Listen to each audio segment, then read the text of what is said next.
जय माता दी। नवरात्रि की हार्दिक शुभकामनाएं। 9 दिनों में जिस तरह देवी के 9 रूपों की पूजा होती है, ठीक उसी प्रकार 9 देवियों को अलग अलग प्रसाद अर्पित किया जाता है। हर देवी को प्रसन्न करने के लिए लगाए गए विशेष भोग से जहां सभी समस्याओं से मुक्ति मिलती है, वहीं सुख और संपदा भी प्राप्त होती है। आइए जानते हैं कि 9 देवियों को पूजा के दौरान क्या क्या भोग लगाएं ताकि पूजा सार्थक होकर शुभ फल दे।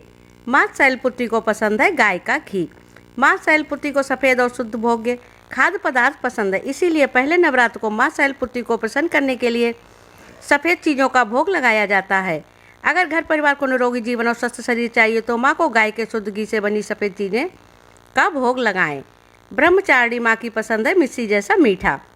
नवरात्र के दूसरे दिन यानी माँ ब्रह्मचारिणी की पूजा अर्चना के दिन उन्हें मिश्री, चीनी और पंचामृत का भोग लगाएं। माँ को मिश्री जैसा शुद्ध मीठा पसंद है और इस भोग के अर्पण से प्रसन्न होकर माँ साधक को लंबे समय और निरोगी जीवन का आशीर्वाद देती है। माँ चंद्रघंटा को पसंद है दूध।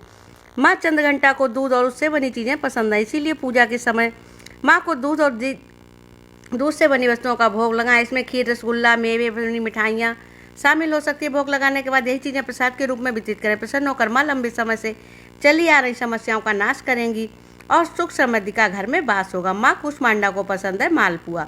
माँ कूष्मांडा को मालपुआ पसंद है। मालपुआ को शुद्ध देसी घी में बनाने मालपुए का भोग लगाएं और पूजा के बाद इसे प्रसाद के तौर पर किसी ब्राह्मण को दान कर दें। खुद भी खाएं और घर वालों को भी खिलाएं। प्रसन्न होकर माँ घर और परिवारजनों की बुद्धि और निर्णय लेने की क्षमता का विकास करती है। खासकर विद्यार्थियों को इस दिन पूजा से बहुत बड़ा फल मिलता है। माँ स्कंद माता को पसंद है केला। पंचमी तिथि की देवी माँ स्कंद माता को प्रसाद के रूप में केला पसंद है, इसीलिए इस दिन पूजा करके उनके सामने केले का भोग लगाएं। चाहे तो दूसरे फल भी अर्पित कर सकते हैं। इसके बाद प्रसाद को ब्राह्मण को दान देना चाहिए। माँ प्रसन्न होकर घर भर की सेहत और धन धान्य में वृद्धि करती है। माँ कात्यायनी को पसंद है शहद। षष्ठी तिथि की देवी माँ कात्यायनी को भोग में शहद पसंद है।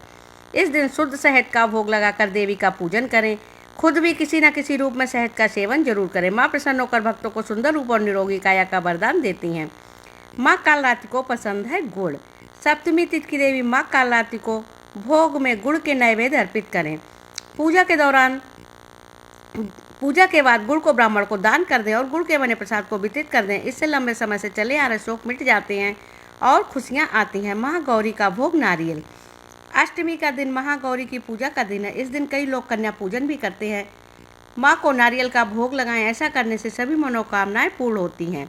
माँ दुर्गा को पसंद है हलवा पूड़ी। 9वें दिन यानी महानवमी को हलवे, चने और पूड़ी का भोग लगाना चाहिए। कन्या पूजन के समय वही प्रसाद कन्याओं को वितरित करना चाहिए। दुर्गा माँ को हलवा पूड़ी का प्रसाद प्रिय है और नवमी को हुए पारायण से साधक को हर तरह से सुख संपन्नता का वरदान मिलता है। तो आप लोग ये माता को 9 दिन 9 भोग जरूर लगाएं। ऐसा करने से माँ सबकी मनोकामना पूरी करती हैं।